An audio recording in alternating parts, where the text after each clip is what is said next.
रुड़की गंग नहर कोतवाली क्षेत्र के गुलाब नगर स्थित हाईवे पर एक निजी अस्पताल में उपचार के दौरान एक महिला की मौत हो गई है, जिसके बाद गुस्साए परिजनों ने अस्पताल के अंदर जमकर तोड़फोड़ मचा दी और साथ ही डॉक्टर पर लापरवाही का आरोप लगाया है।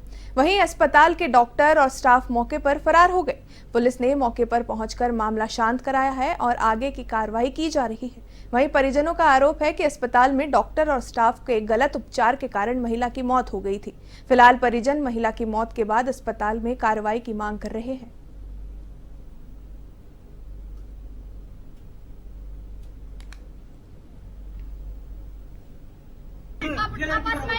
ये इंजेक्शन है, ये लगा दो इसको, ये लगा दो, ये लगा दो।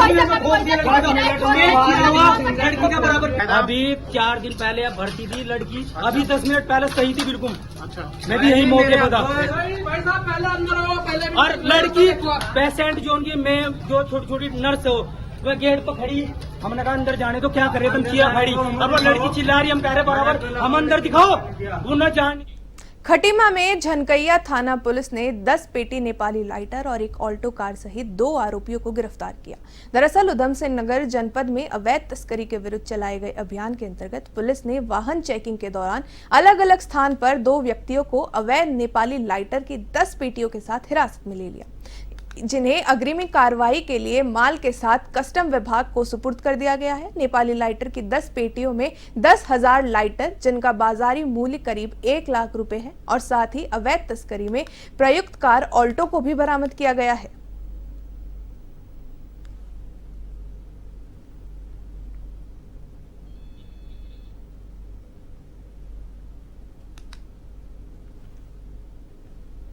अधिकारी के निर्देश पर लगातार चेकिंग अभियान जारी रहता है।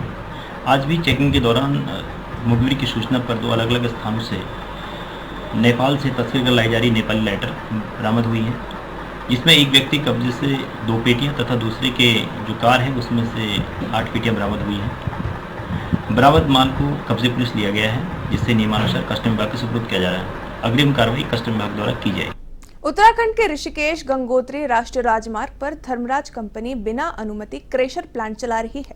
कंपनी के मजदूर बिना किसी सुरक्षा उपकरणों के क्रेशर प्लांट पर काम करते नजर आते हैं, जिसका वीडियो भी तेजी से वायरल हो रहा है। इन मजदूरों के पास जरूरत की सुविधाएं भी उपलब्ध नहीं है। इस संबंध में बीआरओ के अधिकारी से जब बात की गई तो उनका कहना था कि मामला संज्ञान में नहीं है। वहीं टिहरी जिले के अपार जिलाधिकारी के मिश्रा ने कहा कि इस मामले की जांच की जाएगी और कड़ी से कड़ी कार्रवाई भी की जाएगी।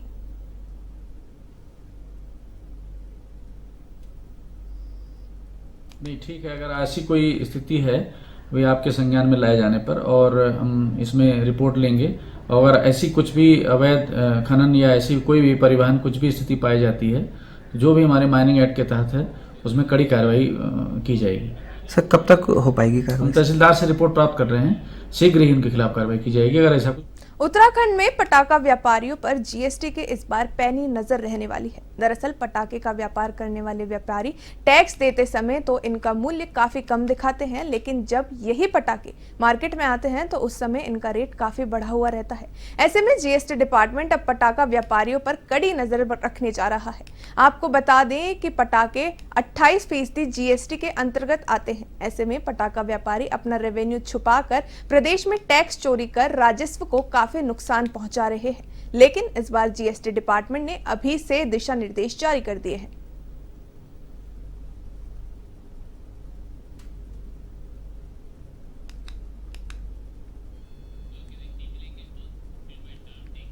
नैनीताल के नैना देवी मंदिर में 68वां दुर्गा पूजा महोत्सव 8 से 12 अक्टूबर तक आयोजित किया जाएगा।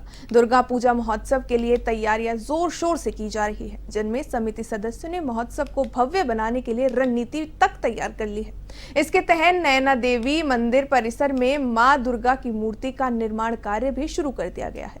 वहीं मेले और मंदिर परिसर में स्वच्छता का विशेष ध्यान रखा जाएगा। बैठक में अध्यक्ष बहादुर सिंह बिष्ट, वरिष्ठ उपाध्यक्ष त्रिभुवन फरस्ताल समेत अन्य लोग मौजूद रहे।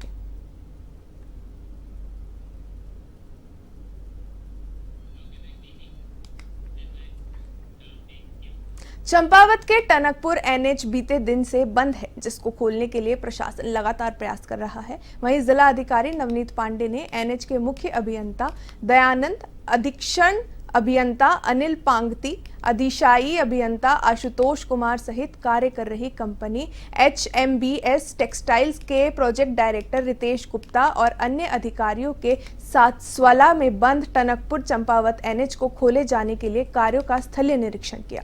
साथ ही जिला अधिकारी ने स्वला में रैंप निर्माण और एंकरिंग कार्य की प्रगति की जानकारी ली। साथ ही अधिकारियों को दिशा दिए गए कि शीघ्रता से कार्य करते हुए मार्ग को खोला जाए। वहीं DM चंपावत ने भी NH बंद रखने के निर्देश दिए हैं। NH खुलने की दिशा में सूचित किया जाएगा।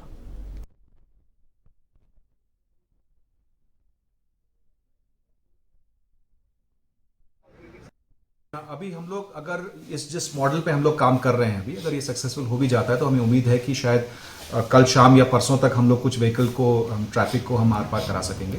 लेकिन ये सोल्यूशन भी जो होगा ये एक शॉर्ट टर्म सोल्यूशन होगा और मिड टर्म सोल्यूशन में हमारा ये प्रयास रहेगा क्योंकि ये जो पूरे साइट पे जितना जो मलबा आ गया है वो एक कॉन्स्टेंट ट्रीटमेंट मांग रहा है। तो हम लोग प्रयास ये करेंगे कि हम दिन में कुछ नियमित समय 1 या 2 घंटा ऐसा होगा जो सुबह और शाम को हम लोग वो रोड फॉर ट्रैफिक अलाउ कर सकें और उसके बाद जो है NH अपना जो है ट्रीटमेंट का काम भी ये मैंने देखा है यहाँ पे करीब करीब जो है 25 मीटर का पोर्शन ऐसा है जो कि सिंक हो रहा था नीचे से।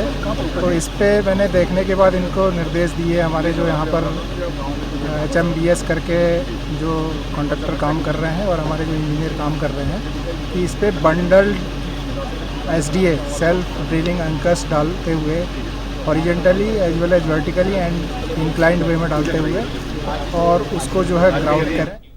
पौड़ी नए अधीक्षण अभियंता MS रावत ने संभाला पदभार। अधीनस्थ अधिकारियों और कार्मिकों ने किया स्वागत। अधीनस्थ कार्मिकों समेत ठेकेदार संघ ने भी इस शिष्टाचार भेंट लोक निर्माण विभाग के नवनियुक्त अधीक्षण अभियंता MS रावत से अपना कार्यभार ग्रहण कर लिया है। इस मौके पर 12वें वृत्त के अंतर्गत आने वाले सभी अधिशायी अभियंताओं के साथ MS रावत ने मुलाकात की, जहां कार्यभार ग्रहण करने पर अधीनस्थ अधिकारियों और उनके क्रमिकों ने स्वागत किया। वहीं मिष्ठान वितरण पर खुशी जताई गई। इस मौके पर ठेकेदार संघ ने भी अधीक्षण अभियंता को शिष्टाचार भेंट की। उन्हें इस दौरान परीक्षण अभियंता से ठेकेदारों की चल रहे आंदोलन के सहयोग की अपेक्षा भी की। वहीं नवनियुक्त अधीक्षण अभियंता ने निलंबित विभागीय कार्यों का समाधान की प्राथमिकता बताया है। तो वहीं ठेकेदारों के आंदोलन को उन्होंने शासन स्तर पर मामला बताते हुए उनकी मांग को भी जायज बताया है।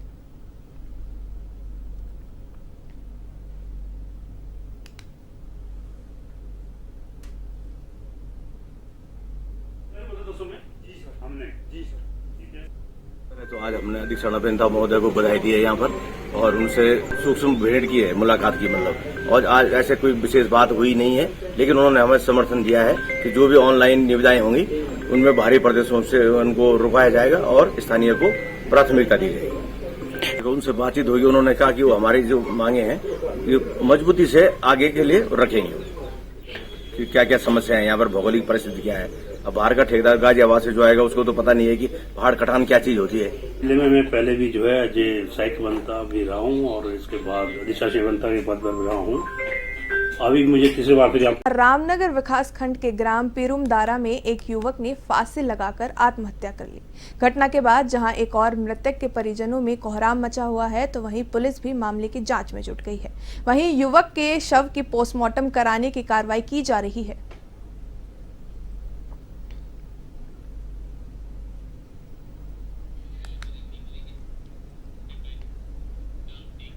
देहरादून में पर्यावरण संरक्षण और चौपहिया इलेक्ट्रिक वाहनों के संचालन को बढ़ावा देने के दृष्टि से मूलभूत सुविधाएं विकसित की जा रही हैं। जिलाधिकारी सवन बंसल के निर्देशन में शहर में 10 से अधिक स्थान चिन्हित कर तेजी से काम शुरू कर दिया गया है।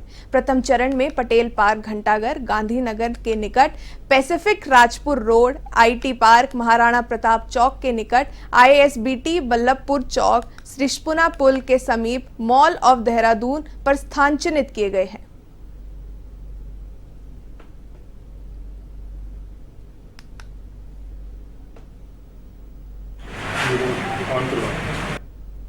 EV स्टेशंस का हमारा प्रोजेक्ट था, वो भी एडवांस स्टेजेस पे आ गया है। जॉइंट सर्वे कंप्लीट हो चुका है और 9 स्टेशंस हमारे आइडेंटिफाइड हुए हैं। इसका एडवांटेजेस प्रमुख रूप से 2 हैं। ये हमारे हार्ट ऑफ द सिटी में होंगे जो लोकेशंस हैं, और सेकेंडली ये ज़ीरो इन्वेस्टमेंट मॉडल है। So without spending any rupee, I would be getting 9 high-tech charging stations, और जिससे जो हमारे EV व्हीकल्स है उसको रुद्रप्रयाग के सोनप्रयाग कोतवाली से सूचना प्राप्त हुई कि सोनप्रयाग पावर हाउस के पास एक व्यक्ति घोड़े से साइड लगाने के कारण नदी में गिर गया। इस सूचना पर त्वरित कार्रवाई करते हुए कोतवाली सोनप्रयाग से संपर्क किया गया और घटना की गंभीरता को देखते हुए SDRF रेस्क्यू टीम को रवाना किया गया। इस दौरान टीम मौके पर पहुंची तो और तेजी से बचाव कार्य में जुट गई। घटनास्थल पर देखा गया कि व्यक्ति घायल अवस्था में नदी किनारे फंसा हुआ है। तभी SDRF ने पूरी सावधानी से घायल व्यक्ति को बाहर निकालकर तुरंत अस्पताल में भर्ती कराया।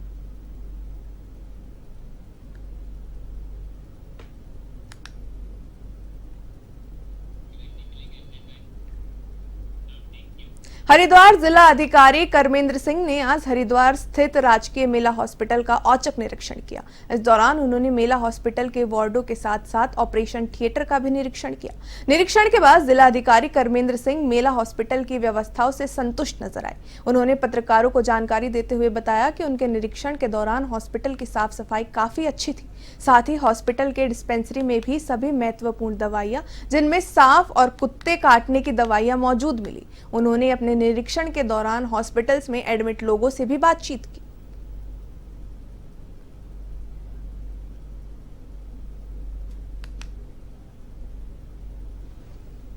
आज मेला अस्पताल का निरीक्षण किया गया है और CMO साहब भी हमारे साथ में हैं। सभी वार्ड का निरीक्षण किया गया है, जो इनका OT है उसका भी निरीक्षण किया है और जो यहाँ पे लोग एडमिट हैं उनसे भी बात की गई है। तो यहाँ की व्यवस्थाएं ठीक मिली हैं, साफ़ सफाई भी अच्छी मिली है और स्पेशली हमने इनका जो जहाँ पे दवाएं रखी जाती हैं उसको देखा है। तो उसमें जो भी आवश्यक दवाएं हैं, जैसे कुत्ता काटने की दवा है या सांप काटने की दवा, और सारी दवाएं उपलब्ध हैं यहाँ पे और कोई भी दवा एक्सपायरी की नहीं पाई गई है और साफ़ सफाई की व्यवस्था भी ठीक है यहाँ पे। और आम पब्लिक से बात की गई तो वो लोग भी संतुष्ट पाए गए। मसूरी की पक्षी विविधता पर IAS संजय कुमार की ओर से लिखित पुस्तक birds in and around Mussoorie का Welcome Hotel The Spire Mussoorie में सभागार में आयोजित कार्यक्रम में उत्तराखंड के राज्यपाल गुरमीत सिंह ने विमोचन किया। भारतीय प्रशासनिक सेवा के 2002 बैच के अधिकारी संजय कुमार की ओर से लिखित पुस्तक मसूरी के परम्प्य शहर और उसके आसपास पाई जाने वाली समुद्र पक्षी विविधता का विस्तार अन्वेषण है। पुस्तक विमोचन के साथ ही एक पैनल चर्चा भी की गई।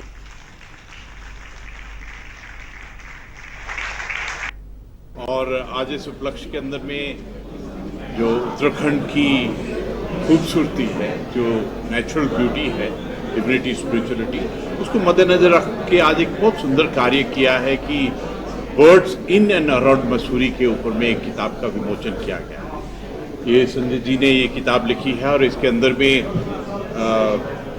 तकरीबन 150 बर्ड्स जो इन एंड अराउंड मसूरी हैं, उनकी फोटोग्राफ, उनकी डिटेल्स बहुत ही विस्तार से दी गई है। इन एंड अराउंड मसूरी जो है, इसका प्रथम संस्करण मैंने 2014 में लिखा था। 10 साल के बाद पुनः एक मौका मिला इस बुक को कंप्लीट करने का। अपडेटेड वर्जन है। इस किताब में मसूरी के करीब 300 के आसपास स्पीशीज़